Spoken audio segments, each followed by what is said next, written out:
Well, this could get awkward. Florida State's brass, including Michael Alford, are heading out to Amelia Island to go see other ACC officials face to face.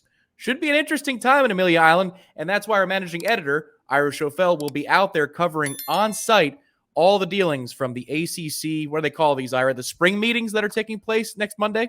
It is the spring meetings. It's a tough job. It's going over to Amelia Island for a few days, Tom, but somebody's got to do it, and I'm willing to do it for the team. Thank you for your sacrifice.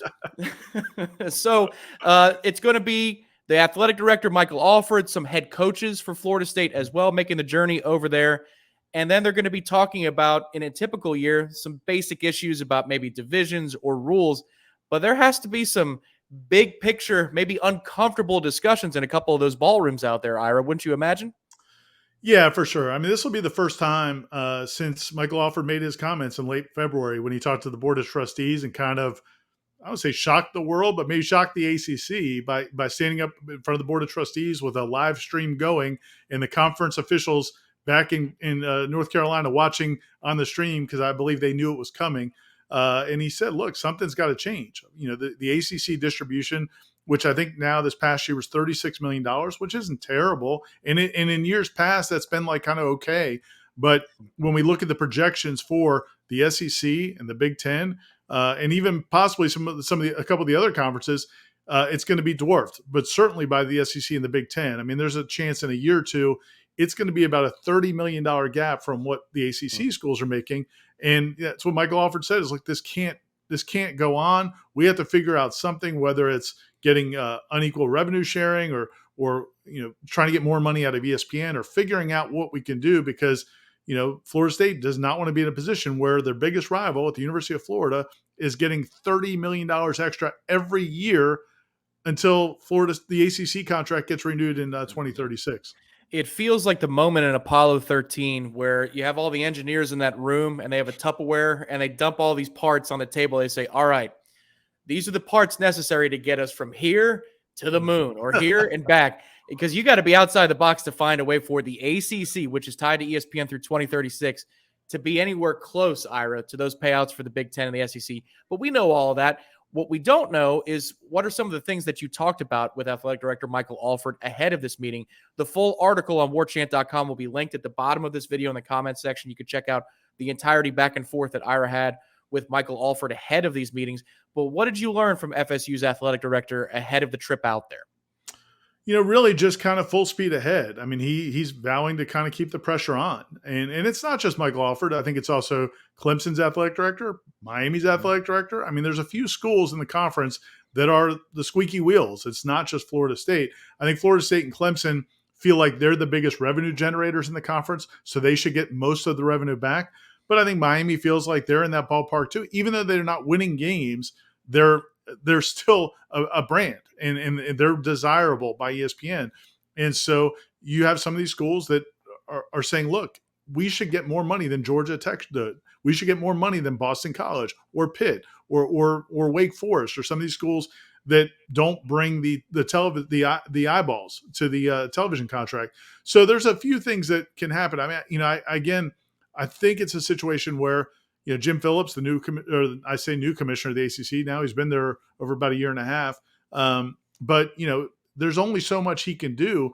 But I think the point from Michael Alford and the FSU administration is, we'll try to do something, and again, get these other schools to agree that we should get more money, or go to ESPN and say, ESPN, you have to start giving us more money. This contract's not fair. You put us in a contract that lasted 20 years, 15 years, and while you're re-upping with all these other conferences. One of the things that Michael Alford brought up that I hadn't really thought about, but the Big 12, right now the ACC's contract's not going to be re-upped until 2036, unless ESPN decides out of their goodness of their heart to renegotiate when they don't have to, which I don't think anybody expects.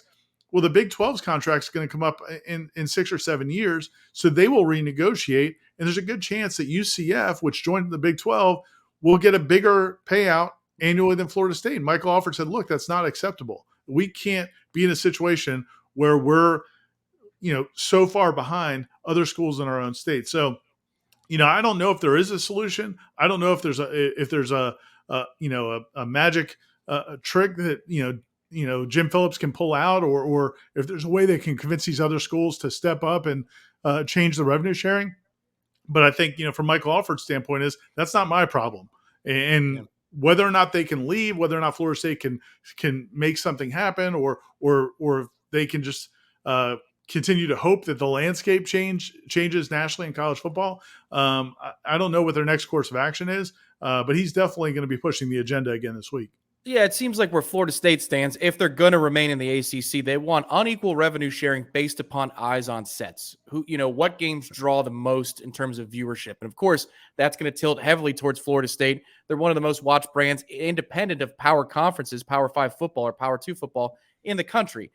You could see that there's some movement, Ira. I think Wake Forest was behind this particular idea about merit-based payouts based upon your football finish in the standings. You could get an extra share that way rather than eyes on sets. I don't know. Maybe they meet in the middle and there's some sort of algorithm they can kick together with, some portion of it is based on television ratings. Some of it is on wins and losses, ACC champion. But I would imagine, and our own Aslan Hajavandi is going to be out there for at least a day or two next week as well, joining you. When you do these interviews and these breakouts happen, wouldn't you think there's going to be some kind of grandstanding by either side? Like they might want to put a public face forward, even though that's not the most, copacetic way to do business. They might still entrench themselves and say something before the cameras this time around versus maybe some other spring meetings that might go a little bit more quietly and procedurally. Yeah, it's really fascinating kind of how this has all evolved. Traditionally, the ACC's kind of been seen as a more collegial conference. The coaches all really get along well. It's not a lot of grandstanding and things like that. But you've kind of seen it, over the last couple of years, things flare up here and there. Last year, actually, the day I left the last day after the Jim Phillips commissioner met with the media.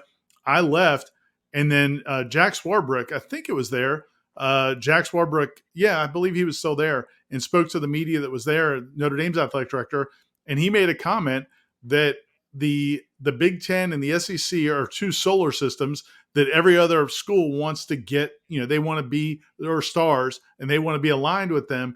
And I was like, man, you're saying that at the ACC meetings? Like you're just completely dismissing the conference that you're a part-time member of, and your football team plays these schools. So things have kind of been getting chippy. Again, Michael Alford made those comments back in February. I think, when he went up to the conference tournaments in basketball, maybe a little chillier reception than usual. And it's just a weird situation right now where you have Florida State, Clemson, Miami, and probably a few other schools who are basically, they've had enough and they want something to change. And, we'll see what can happen. I wouldn't be surprised though. Wake Forest is a school that you mentioned, and I think they're an interesting one because they have actually put money into football. Like they've built some facilities. They've obviously had success.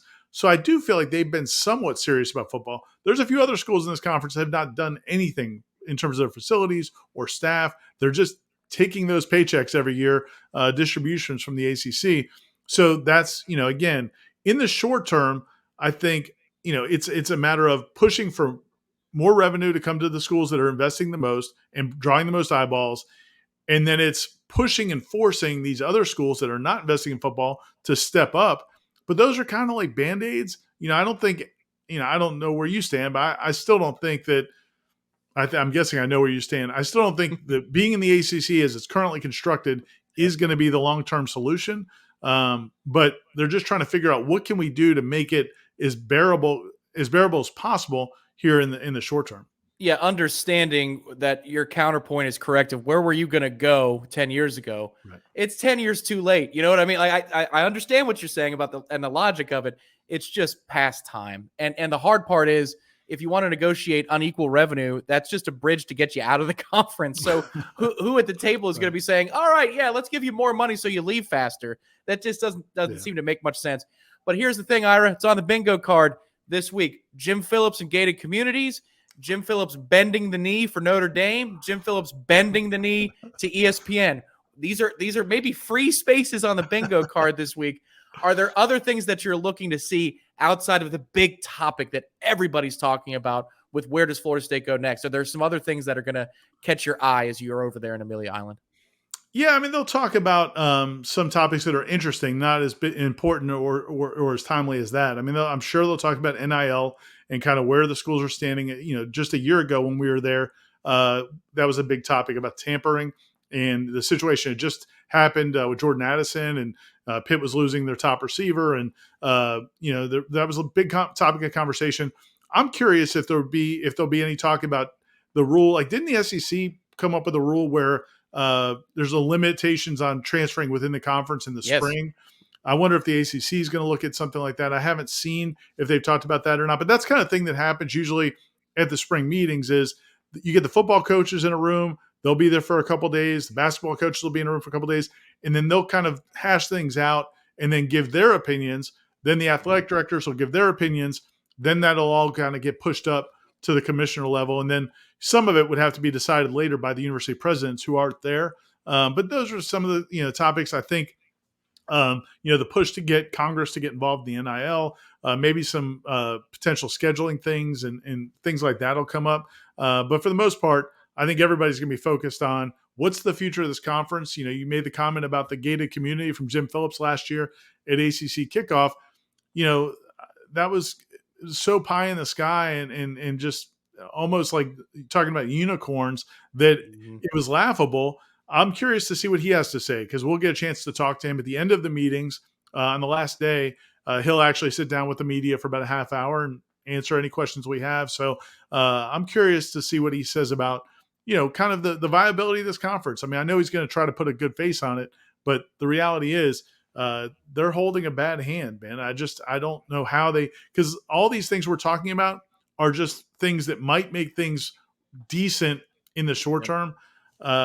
It just doesn't feel like this conference has any real hope to compete in the long term. And ESPN's not going to, and ESPN will be there, by the way. ESPN, their executives go to these meetings as well. They'll talk and they'll give their opinions on how the league could do a better job of bringing more revenue. But at the end of the day, ESPN's not going to give them more money than they have to. They already have this contract in place. So I think it's going to be a lot of Jim Phillips just trying to, I don't know, maybe he'll be sneaking into the open bar during the breaks, trying to kind of calm his nerves, because I don't know if there's any good solutions. He should just do that final press conference bombed. What the hell difference does it make? Because you're right. You're just, when you're pinned down, you're pinned down. And I'm sure he'll reference the ESPN executives, Jimmy Pitaro and others, by Burke Mangus. Oh, Jimmy and Burke are great friends of mine. It's like that doesn't do much for anybody.